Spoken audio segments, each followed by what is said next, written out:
이 빌라델비아 교회 그러면 우리가 한마디로 얘기할 수 있는 것이 작은 교회였다. 비록 작은 교회였지만 이런 제목을 달 수 있을 것 같습니다. 자, 빌라델비아 지형은 이게 AD 17년에 4대 교회와 빌라델비아 교회, 아직 그때는 세워진 때가 아니지만 그 지역에 아주 도시를 다 초토화시켜버리는 지진이 일어났었습니다. 그래서 다 무너졌었어요. 완전히 폐허가 됐고, 그러다 보니까 상인들도 떠나고, 왜냐하면 도로가 더 이상 쓸 수가 없으니까. 그러다 보니까 로마 왕실에다가 왕족들에게다가 이렇게 술을 위해서 바치던 그 포도 농사도 망가져버리고 막 그렇습니다. 이 빌라델비아는 토양 자체가 화산토입니다. 화산토는요, 아주 비옥하답니다. 화산의 분출물에서 아주 풍부한 광물이 함유되어 있어서 시간이 지나면 배수 능력도 뛰어나고 특정 농작물을 경작하는 데 이상적인 아주 비옥한 토양이 있답니다. 그래서 빌라델비아 지역에서는 특별히 포도 농사가 아주 대단히 성했었습니다. 이 빌라델비아는 도시 혹은 성이라고 할 수 있는데 이 도시의 신의 이름이 디오니소스입니다. 디오니소스는 술의 신이에요. 이거를 로마 신화에서는 바카스라고도 합니다. 그래서 이 신은 술, 풍요, 광기, 극장, 황홀경, 혼돈, 부활, 해방의 신이라고 믿고 섬기는 디오니소스를 섬기는 큰 신전이 있는 곳입니다. 뭐 지진이 나서 폐허가 될 만하죠. 이 정도 되면. 자, 이런 빌라델비아의 교회가 섰습니다.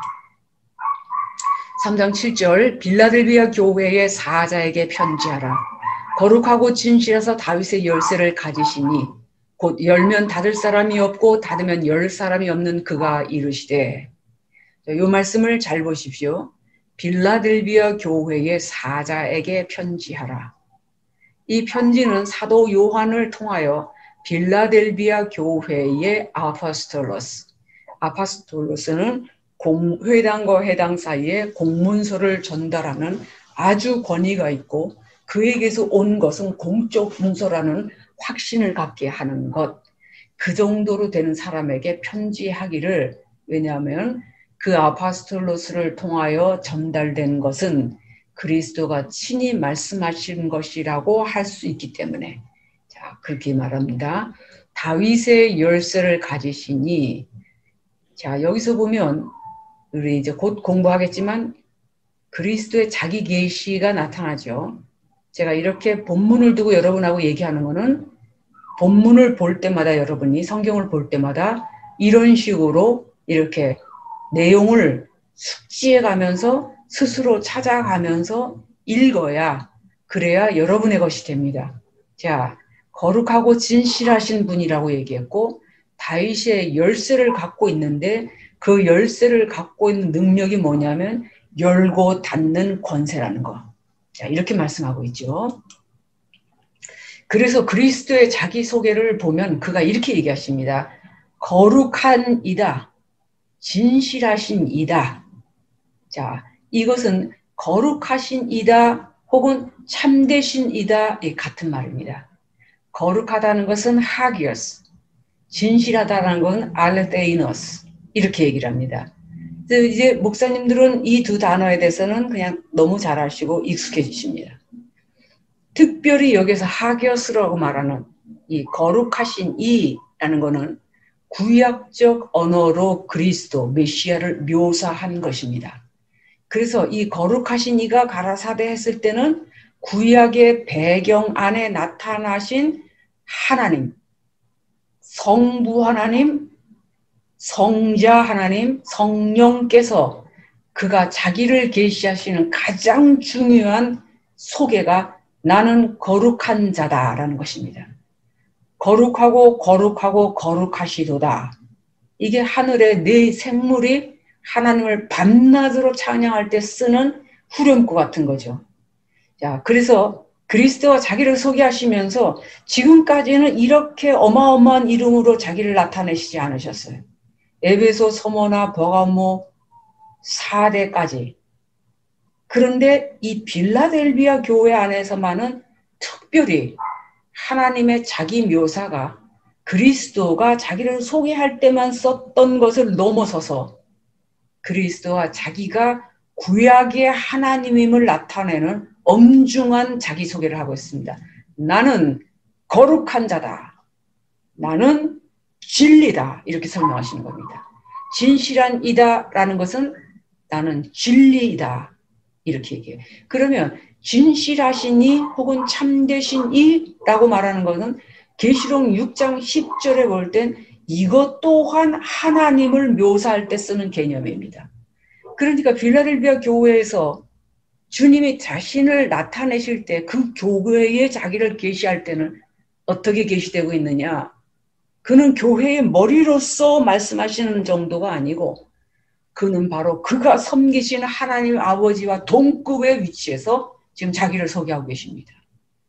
그러면서 또 두 번째로 이렇게 얘기했어요. 다윗의 열쇠를 가지고 있다.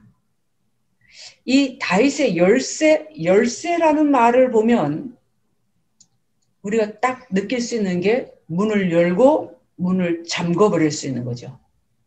그래서 열고 닫는 권세는 마태복음 16장, 18장, 요한복음 20장에 나오는 메고 푸는 권세와 같습니다. 자, 메고 푸는 권세 혹은 열고 닫는 권세를 누가 갖고 계시냐? 그리스도께서 가지고 계십니다. 이게 베드로에게 넘겨준 것이 아닙니다. 이게 로만 캐톨릭의 신학을 아주 잘못 만드는 아주 가장 대표적인 것들입니다. 로마 교황이 그리스도의 지상 대리자가 절대로 될 수 없습니다. 성경은 분명히 이렇게 그가 다윗의 열쇠를 가지고 계시며 그가 천국의 열쇠를 가지고 계시는 자로서 설명합니다. 자, 여기서 열쇠는 왕과 왕권에 가까이 있으면서 궁정을 다스리는 권한이 있다는 뜻입니다. 자, 이제 이사야서 22장 22절에서 다윗의 열쇠를 가지신 이라는 말이 파생돼 나온 그런 뜻인데 이 표현은 완전히 구약적 배경을 가지고 그대로 주님이 직접 다시 말씀하신 거다 그 뜻입니다. 이와 같이 요한계시록을 볼 때는 요한계시록이 전체가 구약을 가지고 얘기하고 있다는 것을 잊지 말고 읽으면서 이해가 안 되거나 구약이 열려 신구약이 별개의 것이 아니라 하나의 강력한 복음의 큰 계시인데 그 중에서 요한계시록은 철저히 구약을 배경으로 쓰고 있다는 사실을 이것이 깨달아지지 않으면 찾으려고 애를 쓰고 노력하면서 계시록을 읽어야 됩니다. 자, 제가 계시록 지금 이사야서 22장 21절을 한번 살펴보도록 하겠습니다. 22장 20절부터 보면 이사야서에 이렇게 기록되어 있습니다. 그날에 내가 hil기야의 아들 내 종 엘리야김을 불러 내 옷을 그에게 입히며 내 띠를 이거는 이 내는 셈나입니다. 이게 껍죽거리다가 이제 하나님 앞에 버림을 받은 인간인데 내 옷을 그에게 입히며 내 띠를 그에게 띄워 힘있게 하고 내 정권을 그의 손에 맡기리니 그가 예루살렘 주민과 유다의 집의 아버지가 될 것이며 자 여기 중요하죠. 내가 또 다윗의 집의 열쇠를 그의 어깨에 두리니 그가 열면 닫을 자가 없겠고 닫으면 열 자가 없으리라. 못이 단단한 곳에 박힘같이 그를 견고하게 하리니 그가 그의 아버지의 집의 영광의 보호자가 될 것이요 그의 아버지의 집의 모든 영광이 그 위에 걸리리니 그 후손과 족속되는 각 작은 그릇꽃 종지로부터 모든 항아리까지니라. 이 이사야서 22장 22절의 배경을 가지고 이 말씀이 지금 설명되고 있습니다. 자, 여기서 열쇠를 왕과 왕권에 가까이 있고 궁정을 다스리는 권한을 가졌음을 나타내는 뜻이고 여기서 엘리야김은 천국 열쇠를 관장하시는 높아지신 그리스도의 모형적 인물이고 그래서 그리스도는 새 예루살렘 성 출입의 권한을 갖고 계시는 다윗의 시작점 뿌리이며 다윗에게서 혈통으로 따라난 후손이 되신다는 것을 자신을 이렇게 계시하고 계시는 겁니다. 이 그리스도의 계시 하나만 가지고 거룩, 진실, 진리 이런 것만 가지고 이게 깨끗한 거, 뭐 성결한 거 이렇게만 얘기해 갖고는 안 되는 부분입니다. 빌라델비아 교회라고 하는 로컬 처치 중에서도 작고 형편없고 누가 많이 가보고 싶은 느낌이 들지 않은 그러한 교회에 대한 그 교회에 나타나시는 그리스도는 에베소처럼 유명하지도 않고 서머나 버가몬 특히 더 유명한 교회 그 4대는 유명하다는 이름까지 막 엄청 소문이 난 이런 교회에 자신을 나타내신 것과는 비교가 되지 않는 자기소개를 성부의 수준에서 하고 있습니다. 우리가 주님을 잘 알아야 됩니다. 그러면서 주님이 무슨 말씀을 하시냐? 이 사단의 회당, 이 유대인들의 모임을 말하는 거예요. 이들은 지네들이 선민이고 하나님을 섬긴다고 하면서 메시아닉 유대인들과 메시아닉 이방인들을 회당에서 쫓아냈습니다. 그런데 그들이 쫓아내신 것에 대하여 주님은 어떻게 하실 것인가? 자, 또 한번 거꾸로 가면 거룩하고 진실하사 다윗의 열쇠를 가지시니 곧 열면 닫을 사람이 없고 닫으면 열 사람이 없는 그가 가라사대 이르시되 하나 더 보겠습니다. 볼지어다 내가 내 앞에 열린 문을 두었을 때 능히 닫을 사람이 없으리라. 내가 내 행위를 아노니 내가 적은 능력을 가지고도 내 말을 지키며 내 이름을 배반치 아니하였도다. 이들이요 메시아닉 주, 메시아닉 젠타일을 이 회당에서 쫓아내긴 냅니까? 이 빌라델비아 교회도 회당 안에서의 모임에서 이제 너무나 약하게 더 쇠약해지게 이제 쫓겨나게 되는 것이죠. 그러한 사단의 회당, 유대인들의 모임에 대하여 그렇게 해서 비참하게 된 이 빌라델비아 교회를 대변하면서 예수님은 어떻게 하실 것이냐. 이런 유대인들, 이 사단의 회와 같은 유대인들을 하나님의 영원한 나라, 그리스도의 나라, 성도의 나라에서 쫓아내실 것입니다. 이게 오늘날의 교회의 모습을 보이고 있습니다. 오늘날의 흉물 같은 유대인들처럼 그런데 이런 유대인같이 너무나 목사다웁게 폼은 되게 잡는데 그런 개신교 목사 중에 속으로는 가이사, 황제, 대통령, 부자, 재벌, 박사, 총장, 의사 이런 것들하고만 친하고 속으로는 자기 배를 든든하게 하고 자기 명예를 세워주는 것을 그런 제도를 그런 사람들을 숭배하고 겉으로는 종교인의 겉옷을 근사하게 입은 자들도 있는데 오늘날의 이러한 자들이 바로 사단의 회입니다. 이거를 분별 못하고 영적 지도자로 따라다니면 그 인생도 곤란합니다. 자, 예슈와 하마시아, 예수는 그리스도다. 이걸 히브리어로 이 단어를 꼭 외워두시기 바랍니다. 예슈와 하마시아. 그래서 이스라엘에 전도하러 갔을 때 Believe in Jesus 이런 팻말 붙이고 막 빼떼깨거리고 크리스천들이 막 다녀요. 거리에서 전도한다고. Believe in Jesus를 할 게 아니에요. 그거 100날, 100번, 1000번 외쳐도 유대인들 귀에는 Believe in Jesus 안 들어옵니다. 지저스가 누군데? 이렇게 돼요. 유대인들에게는 지저스란 말을 아예 쓰면 안 됩니다. 그들에게 지저스는 조롱할 쓸데없이 내뱉는 그냥 하찮은 말입니다. 지저스 이겁니다. 그래서 우리가 예슈아라는 말을 회복시켜야 됩니다. 우리가 예수님이 익숙해져서 예수님이 다 아시지만 그러나 우리가 이 다민족 사회에 살고 있는 이상 이제부터는 예슈와 하마시아를 외쳐야 됩니다. 이거를 회복해야 될 때가 됐습니다. 단일 민족 안에 살지 않습니다. 우리가. 그래서 예수님은 어떻게 하실 것이냐. 예슈와 하마시아는 그들이 회당에서 쫓아냈는데 그들을 새 예루살렘 성 밖으로 내어 쫓을 것이고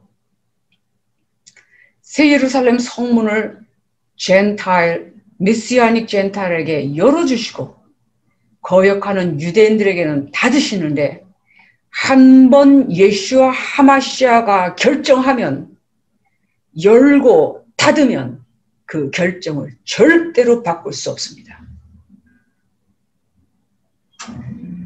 저는 60년 신앙생활 한 거죠. 그래서 제가 교회에 관한 것만큼은 전문가라고 해도 이제는 아니다라고 할 사람이 없습니다. 제가 왜 이렇게 교육자들을 너무 수고 많이 하고 정말 얼마나 고생이 많은지 모르고 너무너무 힘들어서 탈진도 하고 이렇게 하면서 좋은 것만 얘기해도 되지만 그러나 오늘날의 시대에 우리가 명백히 보이는 것은 인구의 0.3%밖에 되지 않은 이 동성애자들에 대하여 교회가 가만히 있는 동안에 나머지 99.7%에 해당하는 정상적인 사람들이 이기지를 못하는 단계로 가고 있는 이 정치적인 올바름, political correctness라고 그러죠. PC. 이 원인이 뭐냐? 교회가 책임져야 됩니다. 이거 교회가 무지하게 책임을 져야 됩니다.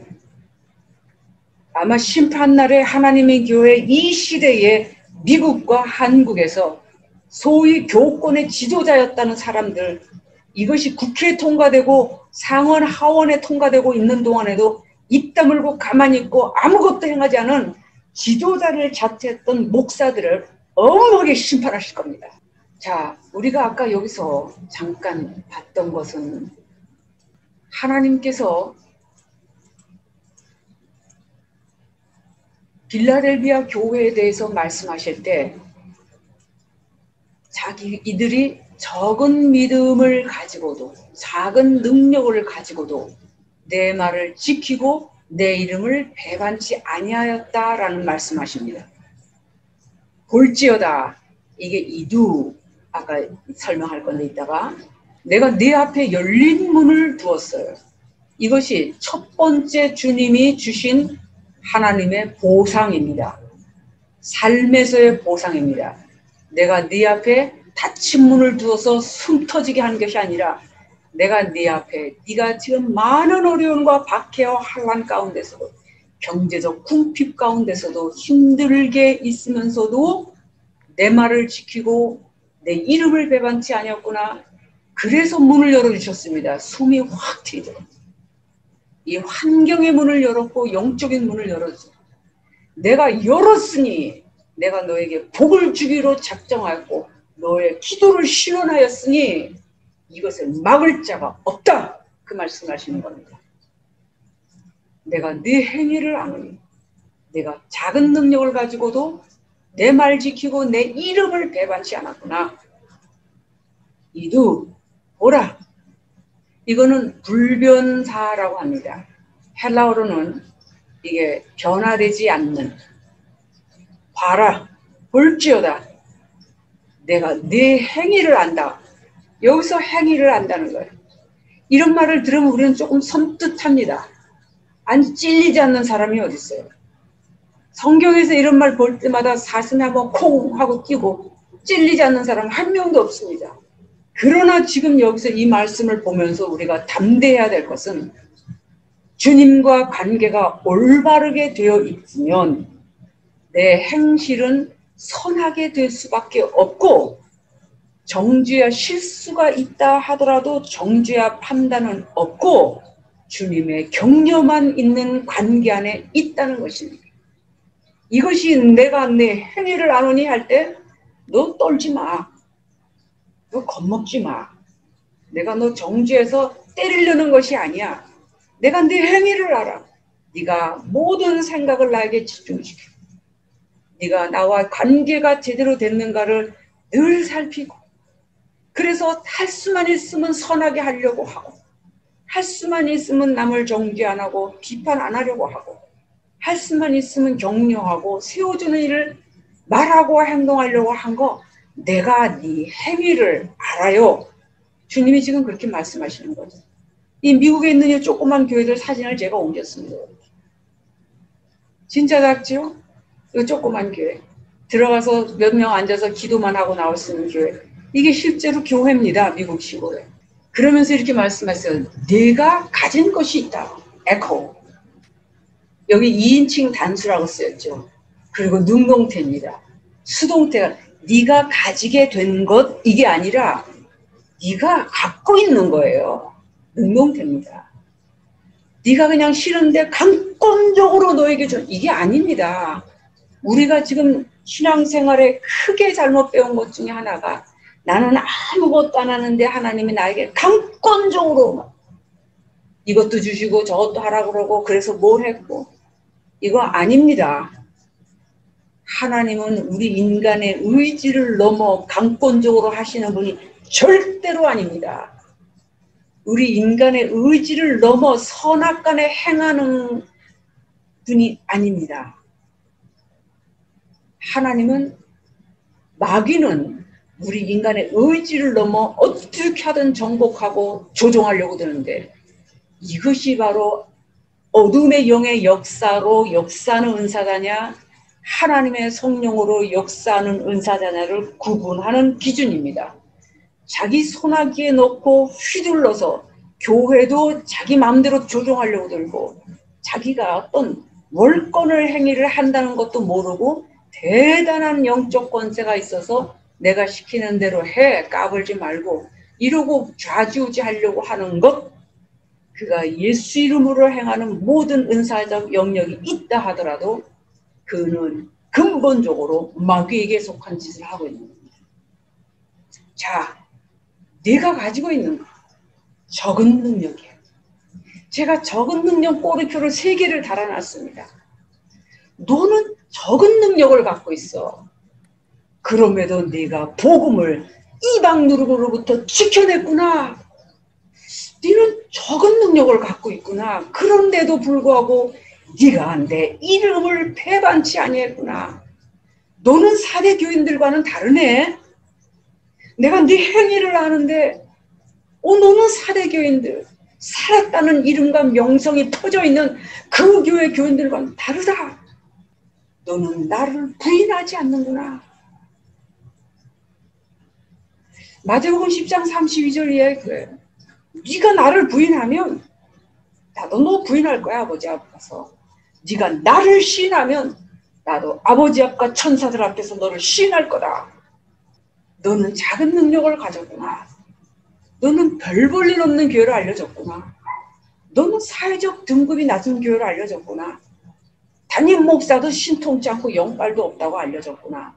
그런데 네가 나의 복음을 이방 누르고로부터 지켜냈고, 네가 내 이름을 배반치 않았고, 환난 가운데 던져지면서도 내 이름을 인하여 빈곤을 선택했구나.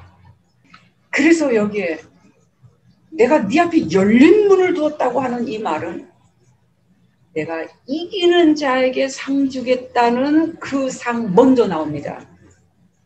무슨 말이냐? 내가 네 앞에 열린 문을 두었는데 네가 누구냐?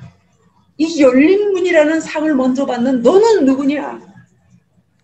충성된 자였어. 이 4대 교회는 충성된 자와 때묻지 않은 세마포를 입은 자가 몇 명밖에 없었어요. 소문은 엄청 났는데, 빌라델비아 교회는 소문이 나지 않은 별 볼 일 없는 교회였는데 교회 전체가 충성된 자였어요. 교회 전체가 작아도 충성되었더니 하나님이 그 교회 성도들 앞에 무엇을 두셨냐? 열린 문을 두셨습니다. 그러면서 이 충성된 자에게 하신 약속이 첫 번째로, 너를 괴롭히던 유대인, 자칭 우월 계층들, 자칭 자기가 자기는 그냥 당당하게 살 수밖에 없는 게 당연한 거야. 남만만히 보지 마. 이러고 껍죽대고 까부는 인간들이 교회 안에 항상 많습니다. 이것을 주님은 천하의 악질들이라 그럽니다. 교회 안에 있으나 천하의 악질들이야. 왜? 가난한 자라서 멸시하고, 믿음의 뿌리가 약하니까 멸시당하고, 성경 잘 모르니까 넌 나한테 배워. 뭘 안다고 까불어? 네가 뭐 구역장 한다 그래? 저거는 건사라는 게 뭐야 학력이? 요러는 것들. 요게 바로 빌라델비아 교회를 괴롭히던 유대인들입니다. 그런데 주님이요, 열린 문을 두시고 결정하신 일 가운데 하나가 그러한 자들 중 몇 명을 패대기 쳐버려서 네 발 앞에 와서 절하게 만들었겠다. 요게 이제 개인적인 해석이고요.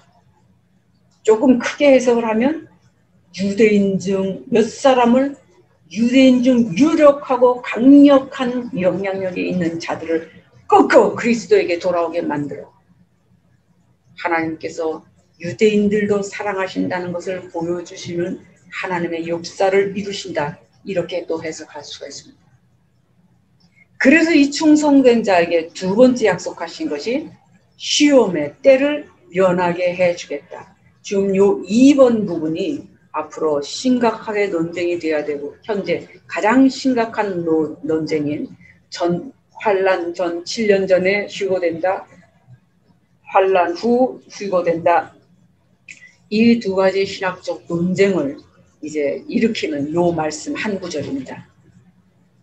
그런 다음에 이기는 자는 그 다음에 이러이러한 상을 준다는 말씀을 하십니다.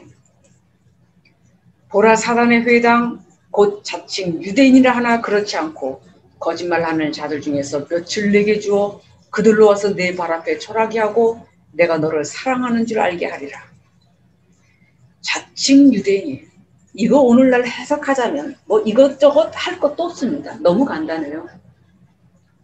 배경이 좋은, 남들이 부러워하는, 거기에다가 기독교 교권까지 가지고 있는 자들, 한기총 회장 뭐 이런 거. 그런데 한국기독교 총연합회 회장이라는 인간이 강단에다 그래 교인들 끌어모으려고 유행가 가수를 불러서 유행가 하나 불러 제끼고 복음성가 하나 부르게 만들고, 그거는 교인들을 위해서 공연을 하는 거지 하나님을 예배하는 건 아니죠. 그 세상적 유행가, 인간 타령하고 있는 노래를 하나님께 예배하는 자리에 올려요? 그 행동을 보면 알 수 있는 거죠. 뭘 하는 겁니까? 모이는 사람들의 가려운 것을 스슬 긁어주고 그 가려운 깃대기를 긁어갖고 듣기 좋게 만들고, 너무 신앙 얘기하는 숨이 콱콱 막히니까, 영적이지 못하니까 숨이 콱콱 막히죠. 그런 것을 책망하고 눌린 데서 자유하고 해방되어 영혼의 쉼을, 영혼의 호흡을 하며 하나님과의 관계에 자유함이 없도록 기도할 생각을 안 하고 드라마 얘기하고 유행가 불러대고 그런 거를 등 슬슬 긁어주면서 사람이나 모여들어 헌금이나 하게 만들려는 자가 있다면 엄중한 심판을 받을 것입니다. 이들이 배경이 좋은 기독교 교권을 가진 자들인데 이들이 실제 어떤 자들이에요?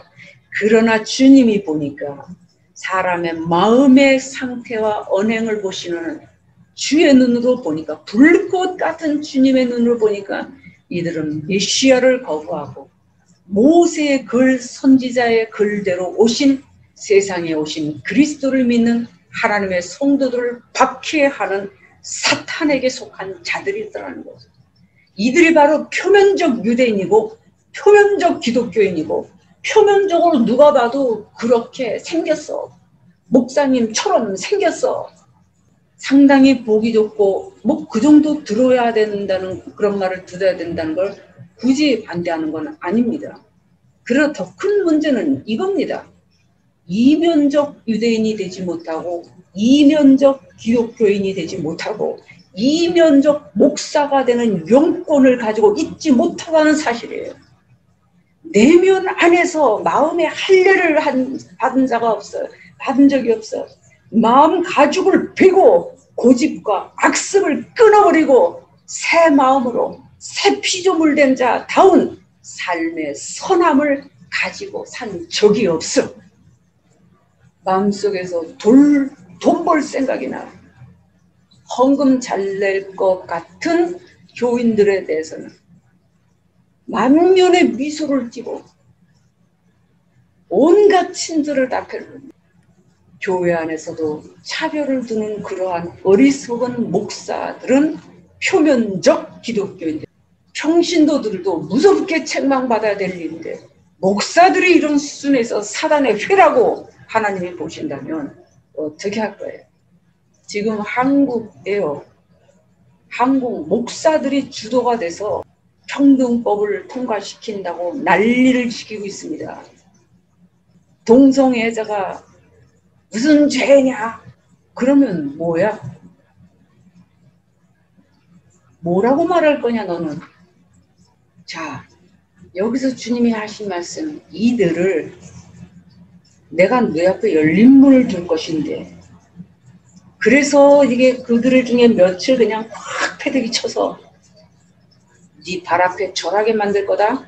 현 유대인들이 자신의 오류를 인정하는 때가 올 것이다 라고 해석할 수 있겠습니다. 그래서 온 이스라엘이 구원을 받을 것이라는 바울 사도의 말처럼 되는 날이 있을 것이다 라는 의미의 열린 문이 될 수 있습니다.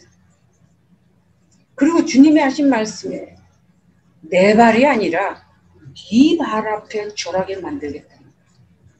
이것이 갖고 있는 너무나 중요한 메시지는 빌라델비아 교회 전체처럼 충성된 자는 이길 것이며 이방 누룩을 이기고 마귀를 이기고 마귀의 괴계를 이기고 바벨론의 권세를 이기고 애굽의 기준과 문화와 가나안의 풍속을 이기고 이 이기는 자는 바로 원수들을 심판하는 자리에 참여하게 된다 그 말입니다. 철장을 가시고 저들을 다스리실 때 이것은 버가모 교회 마지막에 하신 말씀드렸죠. 여기에 네가 참여하게 된다. 여기서는 좀 더 무서운 말씀이죠. 내가 그들을 며칠 그냥 패대기를 쳐서 네 발 앞에 꼬꾸라지게 만들었겠다. 누가 봐도 그들이 네 앞에 절하고 있다는 것을 보여줄 것이다. 여러분 힘내세요. 여러분이 선한 마음을 가지고 선을 행하려고 앞뒤 분별하고 예스 노 똑바로 하고 설 자리 안 설 자리 가리고 대화할 상대인가 아닌가를 가리고 참여할 단체인가 아닌가를 가리면서 여러분의 삶을 이렇게 주와 동행하는 자리로 갈 때 여러분의 의식과 상관없이 여러분 앞에는 열린 문이 있습니다. 여러분의 자녀들을 위하여 열어놓고 여러분의 후손을 위하여 하나님이 열린 문을 두셨어요. 그리고 그 열린 문을 통하여 여러분을 조롱하고 멸시하고 무시하던 것들, 내가 비록 몰랐었으나 그러는 것들도 하나님이 목 뒷덜미 잡아다 패대기 쳐서 내 앞에서 무릎을 꿇어 절하게 하는 것과 같이 나를 붙들어 주시고 위로하시고 세워주시는 여러분의 삶이 확실히 있습니다. 믿으세요. 네가 나의 인내의 말씀을 지켰은즉 내가 또한 너를 지켜 시험의 때를 면하게 하리니 이는 장차 온 세상에 임하여 땅에 거하는 자들을 시험할 때라. 여기 이거 온 세상 땅에 거하는 자 시험한다. 온 세상을 시험할 때 땅에 거하는 자들을 시험할 때 이게 아주 가장 강력한 논쟁거리입니다. 자, 여기 좀 여러분들 끔찍한 헬라어를 이렇게 좀 써놨는데 목사님들께서 참고로 보셔야 할 부분이라서 좀 단순화시켜 놨습니다. 여기에서 이게 온 세상에 임하여 장차 시험의 때를 에서 너를 지킨다. 여기에 에크라고 하는 헬라어가 있습니다. 이게 전치사인데요. 무엇으로부터 무엇에게서 밖으로 나오는 이런 뜻을 갖고 있습니다. 이 에크라는 동사를 어떻게 이해하느냐, 이것을 이 문장 전체에서 어떻게 해석하느냐에 따라서 이게 완전히 두 개, 하나는 7년 전 휴거설, 하나는 환란 통과설, 이렇게 아주 극명하게 나눠져 버립니다.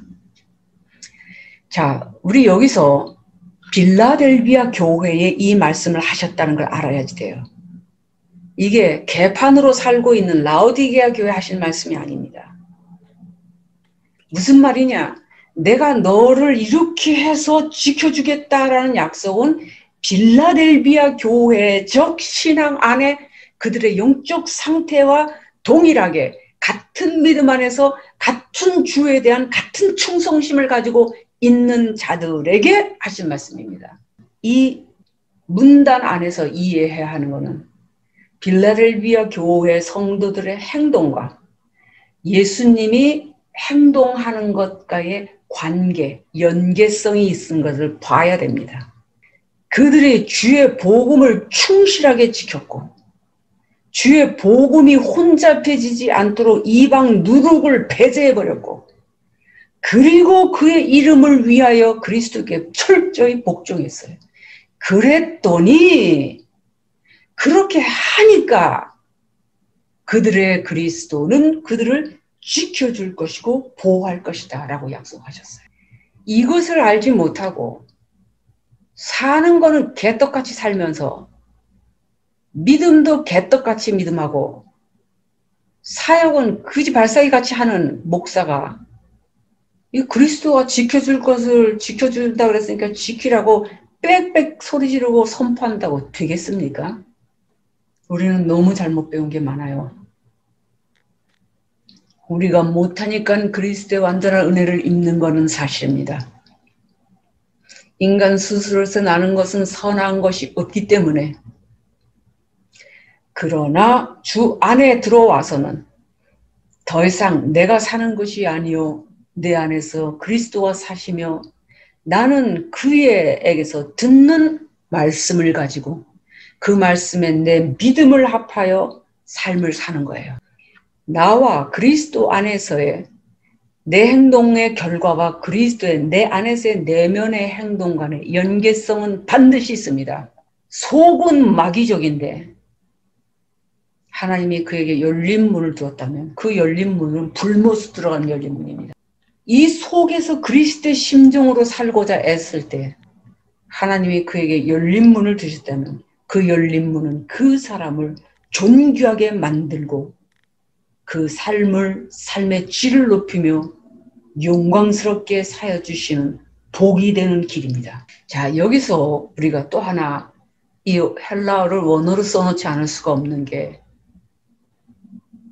이 지키어 에크 이 단어 테레소 에크 여기 보면 요한복음 17장 15절에 지키어 그 다음에 에크 무엇으로부터 너희를 그들을 3인칭이죠. 3인칭 모습 그들을 에크 그 다음에 세상에서부터 악에서부터 이렇게 되는 거예요. 그러면 여기서 에크와 여기서의 에크는 이게 지금 성경 전체에서 테라소 에크가 같이 붙어서 나온 유일한 본문입니다. 그러면 이 본문을 무시할 수 없습니다. 요한복음 17장 15절과 계시록 3장 10절에 나오는 무엇을 에크로부터 테레소 지키어라고 말하는 건 테레소네스 같은 말입니다. 이렇게 될 때 이 단어를 왜 무시할 수 없냐? 17장 15절 보세요. 내가 비옵는 것은 그들을 세상에서 데려가기를 위함이 아니요. 이게 데려가는 게 아니랍니다. 어디 있어요 지금 여전히 세상에 있어요. 다만 악에서 빠지지 않게 보존하시기를 위함입니다. 대제사장 그리스도의 우리를 위한 중보 기도에서 헤르소네스 액 세상에서 데려가는 게 아니고 아직도 악이 만연하고 있는 이 땅에 있는 그들을 악으로부터 보존하기를 위함입니다. 이렇게 해요. 그러면 지킨다. 액. 이게 전치사이면서 여기 헬라어로는 소유격, 속격입니다.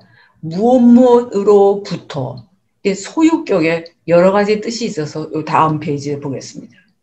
그러니 이 단어를 어떻게 해석할 것이냐? 무엇으로부터 보호한다는 것이냐? 무엇을 면하게, 피하게, 당하지 않게 한다는 것이냐?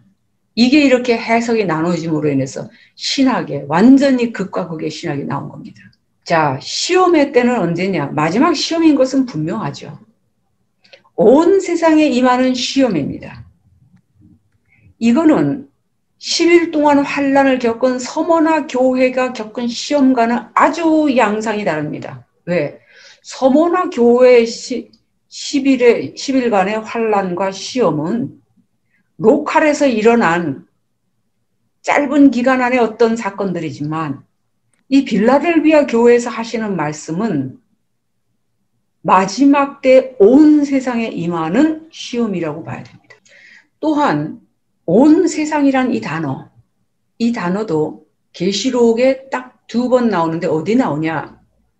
계시록 12장 9절에 마귀가 온 세상을 꿰일 때 마귀의 속임과 꿰임의 대상으로 등장하는 단어가 온 세상입니다. 그 다음에 계시록 16장 14절에 마지막 전쟁, 최후 전쟁, 동서 전쟁, 이어서 연결되는 아마겟돈 전쟁. 이 최후 전쟁에 동원되는 세상의 왕들이 거짓 영들에 의해서 유혹되는 현상이 온 세상의 왕들을 이렇게 얘기합니다.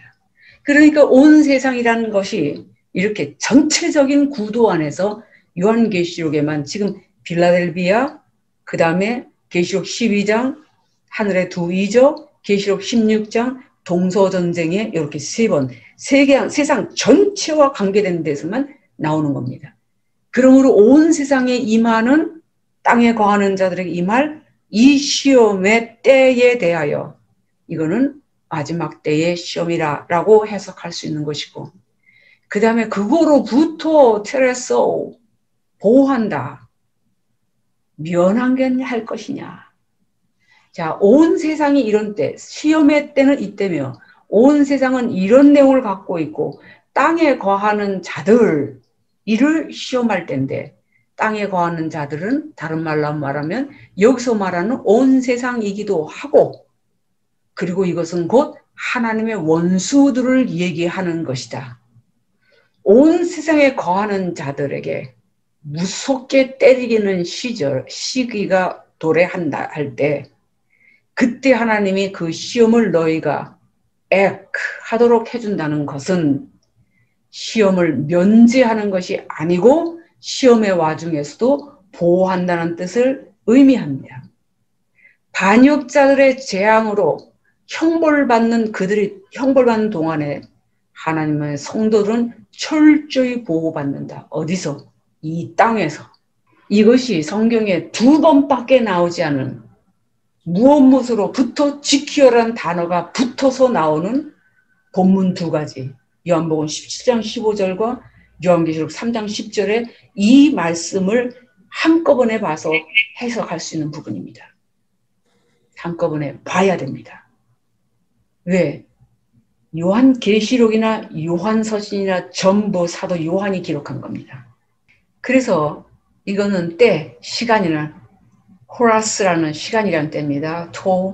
페이라스 무 시험하는 때 이거를 요런 소유격적인 여기 소유격적인 표현이 들어가는 요거는 미래적 소유격적인 들어간 건데 이거는 시험하는 때로 묘사하는 소유격. 예, 이게 우리 영어와는 많이 차이가 있고 헬라어에서만 쓰는 부분입니다. 내용에 대한 소유격은 시험으로 가득 찬 때, 그 다음에 목적으로서의 소유격, 시험을 위한 때, 이렇게 세 가지로 다 볼 수 있는 부분이 이 부분입니다. 그래서 요한계시록 3장 10절과 요한복음 17장 15절의 유사점이라는 것은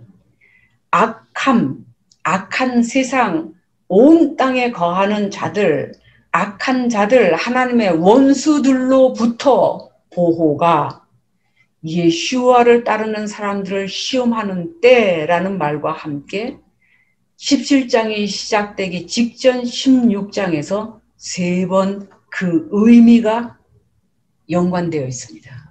그래서 성도들은 환난을 통과하면서 영적 보호를 받는 귀한 체험을 하며 우리 예수 그리스도의 아버지 하나님만이 참신이라는 것을 확고하게 세워나갑니다. 광야라는 환난의 기간이 반드시 있어야 됩니다.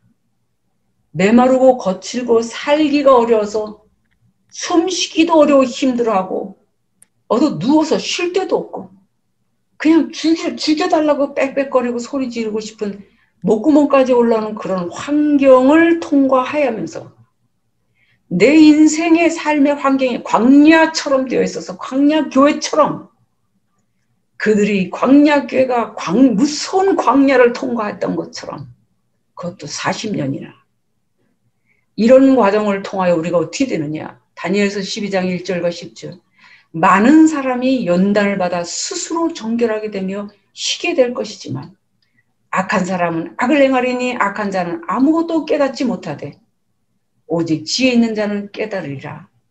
악한 자는 악을 행하는 환난의 날, 역사 안에 있는 환난의 날에도 같은 환경 안에서 많은 사람들이 그것을 연단으로 받아 스스로 정결하고 쉬게 된다는 것입니다. 그래서 이 시험의 때는 성도들은 더욱 거룩하게 하고 하나님께 속하지 않은 이면적 그리스도인이 되지 못한 자들은 더 그렇지 않은 자로 자기 맘대로 살도록 그냥 내버려 두고 이것을 깨끗이 점점 더 갈라내는 과정입니다.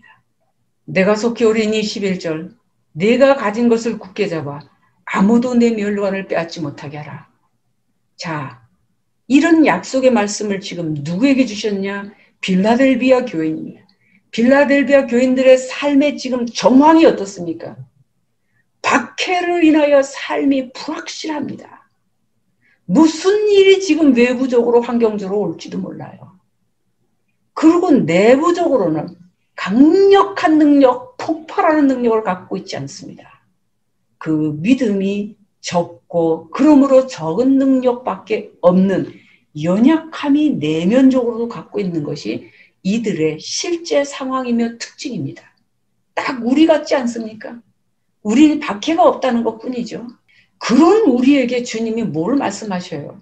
이 빌라델비아 교인들은 지진으로 폐허가 된 곳에 계속 그 척박한 곳에 살고 있으면서 거기다가 교회를 세우고 사는 겁니다. 우리는 그래도 지진으로 척박한 데 살고 있지는 않잖아요. 밥 못 먹으면 뭐 정부에서 돈을 주는데 뭐. 전 세계에 이런 나라가 어디 있어요? 없어요, 여러분. 그런데 이 빌라델비아 교회에게 이런 말씀하십니다. 네가 가진 거 있지? 별로 없는 것 같은데도 주님이 뭐라? 너 가진 거 있어. 그거 굳게 잡아. 가진 거는 뭐예요? 받았다는 뜻이죠? 받은 게 뭐예요? 여러분 생각해 보세요. 이 빌라델비아 교회가 받은 게 뭐예요, 지금? 자, 보십시다. 그리고 그거 꽉 잡아. 그리고 아무도 절대로 네 면류관 빼앗지 못하게 해라. 뺏기지 마라. 두 가지. 첫째, 내가 가진 것. 두 번째, 내 면류관. 예수님이 지금 이 빌라델비아 교회에다 명언을 남기셨습니다. 혹독한 박해 중에 있는 것 내가 알아. 그러나 여전히 인내해라. 이럽니다. 우리 삶이 빌라델비아 교회처럼 외적으로는 박해와 핍박이 있고 너무 환경이 거칠고 뭐 먹고 살려니 살기가 힘들고, 내적으로는 믿음도 부족해서 속이 밤낮 달달 떨리고, 뭔가 불안하고, 뭔가 확 뒤집어질까봐 끔쩍끔쩍 놀래고, 믿음이 약해. 그런데 내가 너를 알아 하는 주님 말씀 때문에 그것 붙들고 그냥 버티고 사는데, 주님은 우리에게 무슨 말씀을 하시냐? 내가 너에게 준 게 있잖아. 그게 뭐냐? 내가 네 앞에 아무도 능히 닫을 수 없는 열린 문을 줬잖아. 이거 믿어야죠. 믿읍시다. 이 열린 문이 갖고 있는 의미가 뭘까요? 아무도 너를 하나님의 약속하신 미래의 보장된 약속으로부터 끊어버릴 수 없어. 아무도 너를 실제는 해치지 못해. 아무도 너를 내 이름이 하나님 나라의 생명책에 기록된 시민권자임을 지우지 못해. 이 약속이에요. 이게 가슴이 벌렁거리고 막 좋아지면 그 사람은 영으로 하나님을 교제하는 사람입니다. 뭐 뜬구름 잡는 소리 하네. 종교치고 뭐 저런 말 안 하는 게 어딨어. 이러는 사람이 있다면 교회 다녀도 그 사람의 회개치 않는 궁극적인 삶의 결론은 불못입니다. 그 다음에 또 내 면류관, 이건 아직 받은 게 아니라 그럴 것인데, 줄 것인데 면류관을 빼앗지 못하게 하라고 경고하십니다. 무슨 뜻이냐? 이러한 삶 중에 믿음을 지키고 사느라고 살고 있는 이 빌라델비아 성도에게 내 면류관을 빼앗길 수 있는 삶의 여정이 앞으로 있다는 것을 경고하고 있는 거죠. 면류관은 행위의 결과입니다. 그러므로 그러한 삶을 지속하지 않으면, 자신의 경주를 끝까지 이루지 못한다면 네 면류관이라고 말하는 상급을 빼앗길 수 있다. 천사들이 전달해주지 않는 일이 발생할 수도 있다. 경고입니다. 내가 예수님 때문에 고생 너무 많이 했으니까 난 이제 좀 힘 좀 피고 살래. 응? 살아? 그건 네 자유야. 그러나 네가 힘 피고 좀 떵떵거리고 좀 살래? 신경 쓰고 싫어?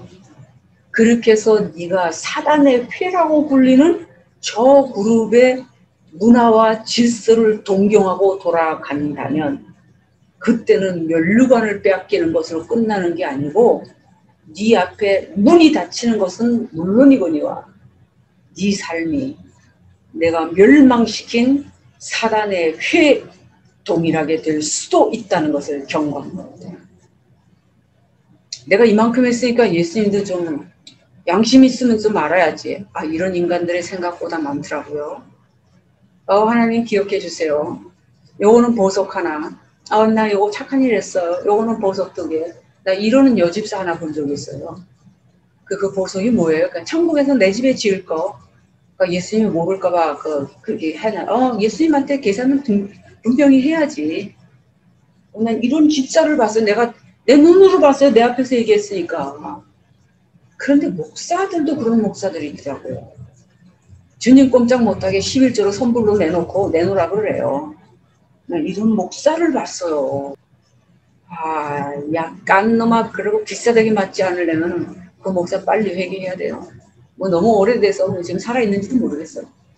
이 12절 이기는 자는 내 하나님 성전에 기둥이 되게 하리니 그가 결코 다시 나가지 아니하리라. 내가 하나님의 이름과 하나님의 성곳 하늘에서 내 하나님께로부터 내려오는 새 예루살렘의 이름과 나의 새 이름을 그 위에 기록하리라. 이기는 자는 하나님이 빌라델비아 교회는요, 이렇게 약속을 5개나 해주셨어요. 상을 5개 주시는 거예요. 그런데 이 이기는 자에 대한 말씀을 하기 전에 주님이 먼저 무엇을 강조하고 계셨냐? 성공보다는 충성을 특징으로 하는 자가 가장 큰 보상을 받는다. 하나님이 신원하시는 문을 열어놓고 그 문을 다윗의 집의 문이라고 얘기하신다. 그리고 그 열쇠를 내가 가지고 열린 문을 너에게 주겠다. 이게 가장 큰 보상입니다. 다윗만큼 잘 될 수 있어요? 없습니다. 다윗만큼 영육간의 하나님의 돌보심과 극진한 사랑을 받은 사람이 있어요? 없습니다. 다윗만큼 죽었어도 천국에는 다윗이 마음 아플까봐 저 후손들 저 개판인데도 내가 차마 못 때리겠다. 이런 소리 들은 사람 있습니까? 없습니다. 그런데 하나님께서 그 다윗 집을 얘기하시면서 내가 그 열쇠를 가지고 네 앞에 열린 문을 열었다. 이것이 성공하고 출세하려고 하는, 그래서 하나님께 영광을 돌린다는 그 괴상한 기복주의적인 신앙을 가진 자들이 아닌 충성을 특징으로 하는 자가 작은 일에도 충성하고 죽게 하듯 하고 소자에게도 냉수 한 그릇을 감사한 마음으로 전달하고 섬길 수 있음을 감사하고 이렇게 매사에 죽게 하듯 충성하는 특징을 가진 자가 가장 큰 보상을 받습니다. 내가 너를 지킨다. 첫 번째 약속입니다. 내가 너를 지킨다. 언제 어떻게 온 세상이 죽는다고 난리를 치고 무섭고 두려움으로 벌벌 떨고 전 세계 수백 개의 소행성이 막 떨어져 핵폭탄 1000개가 터지는 것 같은 어마무시한 일들이 일어나는 때에도 내가 너를 지키어 그때 그러한 악의 결과로부터 머리털 하나 상하지 않게 할 것이며 마실 물이 없어 기가릴 때 반석에서 바위와 돌에서 물이 나게 할 것이며 먹을 것이 없어 피하여 도망간 사막 한가운데서 본래부터 하늘에 간주어던 만나를 네게는 부어줄 것이다. 그것이 내가 너를 지킨다의 뜻입니다. 두 번째, 내 하나님 성전의 기둥이 되게 하겠다. 성전의 기둥, 이 어마어마한 복인데요. 갈라디아서 2장 9절을 보면 사도들이 하나님 성전의 기둥으로 불렸습니다. 디모데전서 3장 15절을 보면 교회가 진리의 기둥과 터입니다. 이거를 잘 보면 이 성전 기둥은 이게 사람을 얘기하는 거예요. 여기 그라포 앱 아우톤, 그 사람 위에 기록한다. 다시 말해서 이 성전에 이제 세 개의 이름을 기록하는데 이 세 개의 이름이 그 사람이라는 3인칭 단수입니다. 그런데 이것을 3인칭으로 강조된 이름이에요. 3중으로 강조된 그 사람, 하나님의 이름을 새기고 새 예루살렘의 이름을 써놓고 예수와 그리스도의 새 이름을 거기에 기록합니다. 자, 이제 이 기둥, 성전 기둥과 그 위에 새겨진 이름 사이에 연관성이 또 있겠죠. 자, 기둥과 그 위에 그라포, 쓰여진 이름에 대한 이 연관성들을 보십시다. 열왕기상 7장 21절, 역대하 3장 15절 이하에 솔로몬이 성전에 두 기둥을 세우고 하나는 보아스, 하나는 야긴이라는 이름을 붙였습니다. 이사야서 22장 15절 이하 엘리야김에 대한 얘기는 엘리야김이 다윗집의 무게를 안전하게 받칠 기둥인데 거기에 단단하게 박힌 목과 같은 존재다. 자, 기둥과 그 위에 쓰여진 이름에 관련돼서 출애굽기 28장 36절 이하에 대제사장 아론의 이마에 쓰는 거룩한 패의 이름이 여호와께 성결이라는 이름입니다. 이스라엘의 경전 중에 하나로 보는 미드라시에 보면 아브라함은 세상의 무게를 떠받치는 기둥이다라고 설명하고 있습니다. 그래서 성전 기둥이 가지고 있는 이 성격, 은유적 성격이라고 하죠. 이렇게 속으로 뜻을 갖고 있는 것. 자, 이 기둥이 갖고 있는 본래의 의미는 기둥의 안정성 그리고 기둥의 영원성을 우리에게 지금 메시지로 주고 계십니다. 기둥은 곧 신자를 얘기합니다. 내가 하나님 성전을 받들고 있는 기둥입니다.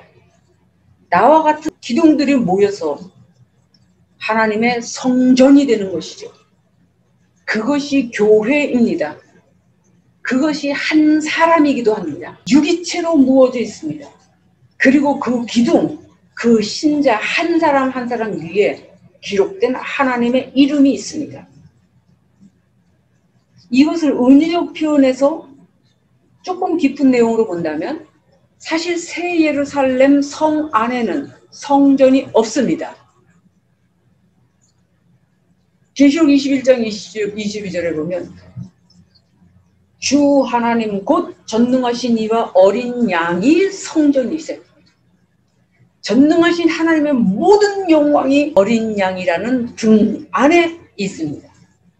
그래서 전능하신 하나님은 어린 양이라는 등갓같이 등잔같이 이 호롱불을 싸고 있는 요 통과 같이 이렇게 전능하신 하나님께서 어린 양이라는 이 매개체를 통하여 우리에게 나타나시고 우리는 어린 양이라고 하는 이 등대를 통하지 않고는 그 안에 계신 이를 절대로 알 수가 없는 거예요.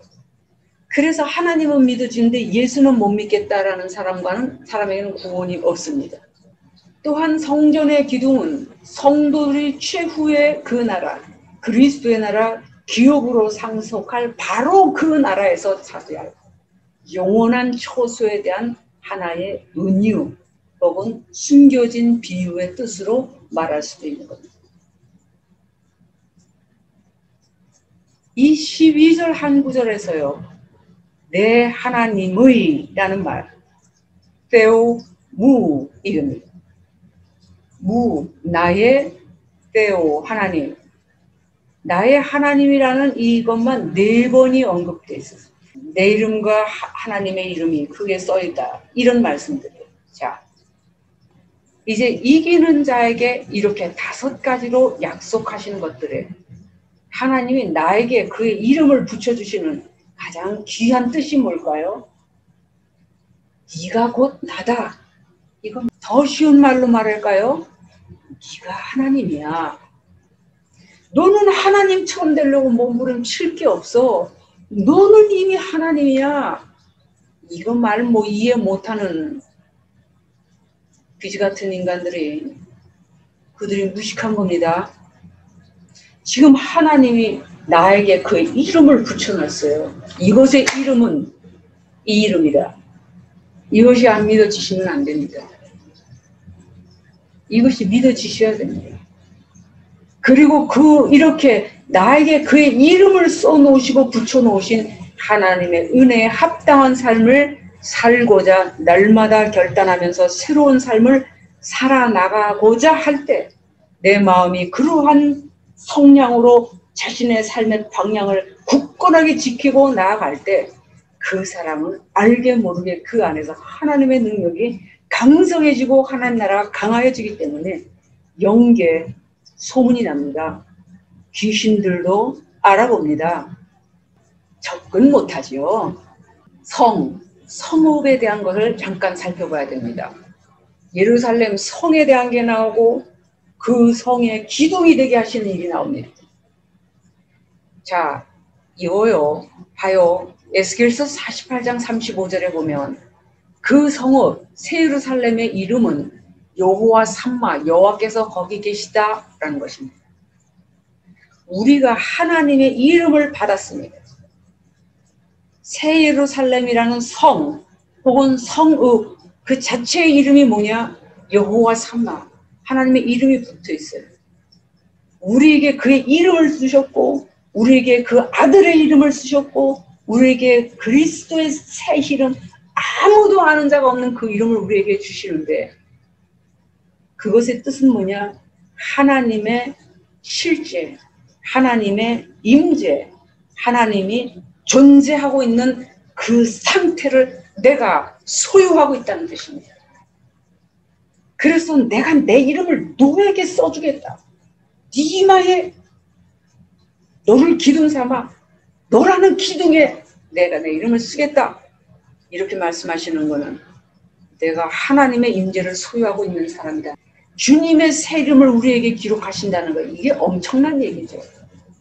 우리는 계시록 7장 3절 14장 1절에 보면 아버지와 어린 양의 이름이 우리의 이마에 이미 있고, 빌립보서 2장 9절 예수와에게는 하나님께서 모든 이름 위에 뛰어난 이름을 주셨고, 계시록 19장 12절에는 재림하시는 그리스도는 자기밖에 아는 자가 없는 이름 하나를 갖고 계시는데 이것은 종말의 때까지 감춰져 있는 것입니다.